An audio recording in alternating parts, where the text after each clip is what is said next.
Hello everyone, welcome back to Senior Health Essentials, your go-to channel for practical, science-backed tips to help us all live longer, feel stronger, and stay sharp through our golden years. Have you ever felt like you've tried every diet out there, but nothing seems to stick? One week you're cutting carbs, the next you're counting points, and somehow the weight always finds its way back. Sound familiar? What if I told you the secret to lasting fat loss isn't about eating less, but actually eating more of the right thing? And here's the twist most people never hear. The problem with most diets isn't that they don't work. It's that they work for the wrong reasons and leave you feeling hungry, frustrated, and worse off in the long run. I know, that goes against everything we've been told for decades. Eat less, move more, right? But let's take a step back, because today I want to show you a simple, science-backed approach that flips the script, and it starts with the most unexpected advice: eat more protein. Now, before you roll your eyes and think, I already eat chicken sometimes, hear me out. Back in 2005, researchers conducted a fascinating study. Participants didn't start counting every calorie, they didn't go keto, and they didn't cut out food groups. They did one thing. They doubled their protein intake, and that's it. No other major changes. And guess what happened? Without even trying, they ended up eating 440 fewer calories per day on average. Not because they were told to, but because they just weren't as hungry. Over 12 weeks, they dropped nearly 10 pounds of pure fat without white-knuckling their way through it. That's the power of protein. It fills you up, keeps cravings at bay, and most importantly, it protects your muscles while your body burns fat for fuel. Now, why does this matter? Especially if you're in your 50s, 60s, or even 80s. Preserving muscle is crucial, not just for looking good, but for your strength, your balance, even your independence. When you lose weight without enough protein, your body doesn't just burn fat, it can start breaking down muscle. And that's the last thing we want. The good news? You don't need to become a bodybuilder or live on grilled chicken. Just aim for about 0.8 grams of protein per pound of your body weight each day. For most people, that's a shift, but a doable one. And trust me, once you make that change, you'll feel the difference. Energy goes up, hunger goes down. And those daily snack attacks, they start fading away. Now, I know what you might be wondering. What does that actually look like? What kind of protein should I be eating? How do I make this work without turning my kitchen into a science lab? That's exactly where we're headed. I still remember the first time I tried cutting out all the carbs. I had read somewhere, probably on a forum filled with shredded guys and fitness models, that carbs were the enemy. So I thought, okay, let's go all in. The next morning I swapped my usual breakfast for eggs and spinach. Lunch, chicken breast and broccoli. Dinner, more meat, more veggies, and absolutely no rice, no bread, not even ketchup. At first, it seemed like it was working. By day 3, I'd lost almost 5 pounds. But something felt off. I was dragging my feet all day, my energy was in the gutter, and when I hit the gym, it was like lifting weights underwater.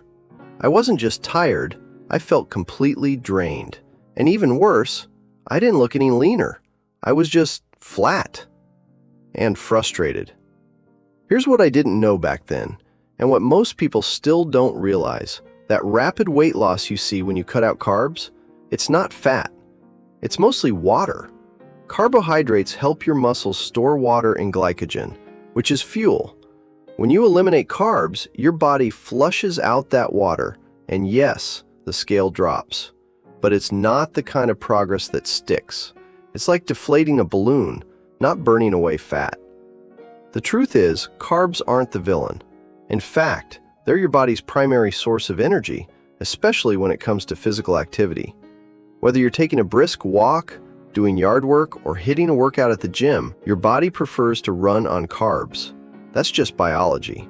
When you cut them out completely, you're essentially taking away your fuel, and the engine slows down. Now here's the good news. You can still lose fat while eating carbs, as long as you're in a calorie deficit and getting enough protein. That means you don't have to give up the foods you love.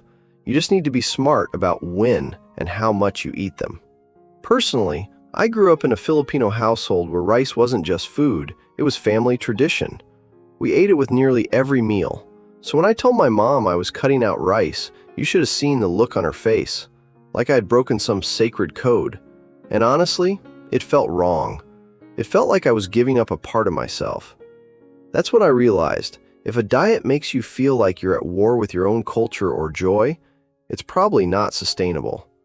So instead of cutting out carbs completely, I learned to time them. I now have most of my carbs before or after a workout, when my body can actually use them for fuel and recovery. And if I know I'm not going to be very active that day, I just scale back a bit or focus on less processed carbs, things like whole grains, sweet potatoes, or fruit instead of pastries or chips. The key takeaway here? Carbs aren't the problem. Overeating processed carbs might be, but when you use carbs wisely, especially paired with enough protein, they can be your ally, not your enemy. So before you swear off bread forever, take a breath. You don't have to sacrifice your energy, your traditions, or your sanity to lose fat. There's a better way, and it starts with understanding, not restriction. Let's talk about fat, the one word that's scared off generations from enjoying real food. For years, we were told fat was the villain. Remember those fat-free craze days? Fat-free cookies, fat-free yogurt, fat-free everything. But somehow, as we stripped fat from our diets, we didn't get healthier. In fact, many of us just got more confused. Now, here's the truth that most people never explain properly. Fat is not the enemy. Yes, it's true that fat has more than double the calories of protein or carbs, 9 calories per gram compared to 4, but that doesn't mean it's bad. It just means it's energy dense, and like anything powerful, it has to be used with care. The real issue isn't the fat you know you're eating. It's the fat that sneaks in unnoticed. Let me give you a few examples. Ever added just a little mayo to your sandwich? Or tossed some salad dressing without measuring? Maybe you grabbed a spoonful of peanut butter as a snack, thinking it's healthy. Well, those small scoops can pack in 200 calories or more before you even realize it. And they don't fill you up the same way solid food does. I learned this the hard way. Years ago, I was trying to lose weight and thought I was doing everything right. Lean meats, veggies, cutting out sugar, but the scale isn't budging. It turns out my healthy salad had more calories than a burger, thanks to the creamy dressing, cheese, and olive oil I was drizzling without a second thought. But let me be clear, the solution is not to cut fat completely. Our bodies need fat for hormones, brain health, even the absorption of key vitamins. What we need is balance, and in most cases, just a few smart swaps can make all the difference. Instead of pouring oil straight into the pan, try a spray oil. It gives you the flavor with a fraction of the calories. Swap whole milk for skim milk. Choose leaner cuts of meat. Thin chicken breast instead of chicken thighs or sirloin over ribeye. And when it comes to cooking, a non-stick pan can save you from needing much oil at all. Now, here's the fun part. You can still enjoy your favorite high-fat foods, just with intention. For me, it's donuts.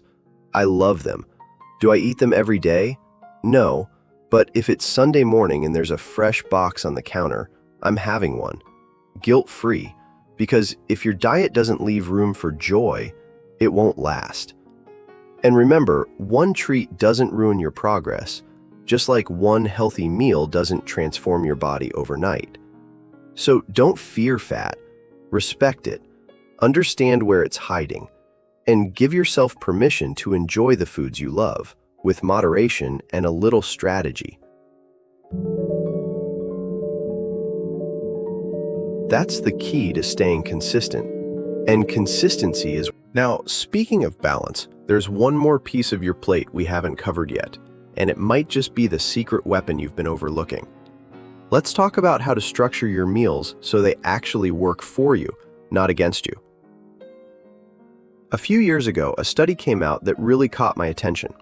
It followed a group of people who were placed on a strict meal plan, the kind where every bite is measured, every meal is prepped, and there's zero room for flexibility. And you know what? It worked. At first. Over 10 weeks, they lost about 7 pounds of fat. But here's the kicker. Not long after the study ended, most of them regained the weight. Some even gained back more. Why? Because strict meal plans might help you lose weight in the short term, but they rarely teach you how to eat for real life. They don't prepare you for a dinner invitation, a last-minute lunch with family, or even those moments when you just want something comforting. And let's be honest, who wants to live their life glued to a spreadsheet or eating out of plastic containers forever? That's where something called the balanced plate method comes in. It's not a diet, it's not a rule book, it's more like a guide, a flexible visual way to build meals that nourish your body and fit into your life. Here's how it works. Start with a quarter of your plate filled with lean protein, something like grilled chicken, eggs, tofu, or fish. Then fill half of your plate with vegetables and/or fruits. Not only do they add volume and fiber, but they help you stay full without racking up calories. And finally, the last quarter of your plate, that's for carbs and/or healthy fats. Maybe some sweet potato, brown rice, avocado, or a drizzle of olive oil. It's simple, it's flexible, and most importantly, it teaches you how to eat well anywhere, not just in your kitchen. Let me give you an example. This morning for breakfast, I had a couple of eggs for protein, some fresh fruit, and a slice of whole grain toast with sugar-free jam. Nothing fancy, just balanced and satisfying. For lunch, I'm planning a plate with extra lean ground beef, steamed veggies, and a little hummus on the side. And I promise you, it's just as enjoyable as anything I used to eat, if not more. And the best part? You can use this method even when eating out. I used to be that guy who'd go to restaurants and order the saddest-looking salad on the menu just to stay on track. Or worse, I'd skip the meal altogether and pretend I wasn't hungry. That's not living. Now, when I eat out, I just think in terms of a balanced plate. If I'm ordering a sandwich, I'll ask for a side of veggies instead of fries. If I'm at a buffet, I build my plate around the same proportions: protein, produce, and a smart portion of carbs or fats. It's not about being perfect, it's about being practical. The balanced plate method gives you a way to eat that adapts to real life. No guilt, just simple, sustainable habits that support your goals while still letting you enjoy your food. And honestly, isn't that what we're all looking for? In the next part, we'll talk about something that's everywhere these days: supplements. Do they really help? Or are most of them just expensive distractions? Let's break it down together. Let's talk about something that's probably filled your social media feed at some point: fat-burning supplements. You've seen the ads: shredded guys and toned women holding bottles of some magic pill, promising results without the effort. Phrases like "melt fat fast" or "burn belly fat while you sleep." I used to believe them too. In fact, I've spent more money than I care to admit on those products. But here's the truth. Most of these so-called fat burners are just overpriced caffeine pills. They may spike your heart rate for a little while, giving the illusion of doing something, but when you look at the science, they do almost nothing meaningful for fat loss. The companies have mastered marketing, not metabolism. Now, that doesn't mean all supplements are bad. In fact, there are a few that are genuinely helpful, especially when used to fill in the gaps. Think omega-3s, vitamin D, zinc, and probably the most underrated but effective tool, whey protein isolate. Let me share a study that really stood out to me. It was published in the British Journal of Nutrition, and it followed a group of people who had just finished a fat loss phase. Half of them added a 30-gram protein shake to their daily intake, while the other half didn't. The results? The group with the protein shake not only regained less fat, but also maintained a smaller waistline. It's not magic, it's just consistent support for your body's needs. See, most people struggle to get enough protein in, especially as we get older and appetite changes. A quality protein powder isn't about bodybuilding. It's about maintaining muscle, keeping you full, and making your meals more complete without a lot of hassle. But supplements alone aren't enough. Your eating habits, how often, how fast, and even where you eat, make a huge difference. I used to think skipping meals was a smart shortcut. If I don't eat lunch, that's fewer calories, right? But what actually happened was I'd get to dinner starving, end up overeating, and feel terrible afterward. Instead, I now follow a simple rhythm: 3 to 4 meals a day, spaced out every few hours, with 1 or 2 small snacks if I get hungry between. It keeps my energy stable, curbs cravings, and keeps me from raiding the pantry late at night. Now here's something most people overlook. Your environment matters. Studies have shown that people who eat in front of the TV or while scrolling their phones tend to eat more and feel less satisfied. The same goes for eating too fast. When you rush your meal, your brain doesn't have time to catch up, and you end up overeating before your body even realizes it's full. That's why I started slowing down. Sometimes I use chopsticks just to pace myself. Not because I'm fancy, but because it makes me more mindful. Other times, I'll use a smaller spoon or fork, or even put my utensils down between bites. Small habits like these seem silly at first, but over time they really help. So yes, supplements can help, but they should support, not replace, smart habits. Focus first on building a consistent routine, eating real meals, honoring your hunger, being present at the table. That's where real transformation begins. And now that you've got the tools, the strategies, and a clear path, let's bring it all together. In the final part, I'll show you how to make this sustainable, how to stop starting over, and finally build a lifestyle that lasts. Let's finish strong. Here's the part no one talks about, not the influencers, not the ads, not even some nutrition gurus. Drastic changes don't last. They might work for a week, maybe a month, but they rarely become something you can live with. Have you ever seen those videos of regular folks trying to run at a marathon runner's pace? They're gasping for air after 20 seconds. That's what it's like trying to overhaul your entire diet overnight. The truth is, lasting change comes from small, consistent steps. You don't have to drop 10 pounds in 2 weeks. In fact, aiming to lose even half a pound a week, steadily and sustainably, will take you farther than any crash diet ever will. Why? Because slow change is real change. It sticks. And it starts with making your plan something you can actually enjoy. Don't build a diet around foods you hate. Don't choke down tuna every day if you can't stand it. I tried that, and I lasted maybe 3 days before I ran for the nearest drive-thru. Instead, find foods that you love and figure out how to make them work for your goals. For me, growing up in a Filipino household, that meant figuring out how to enjoy dishes like chicken adobo or sinigang in ways that still supported my fat loss.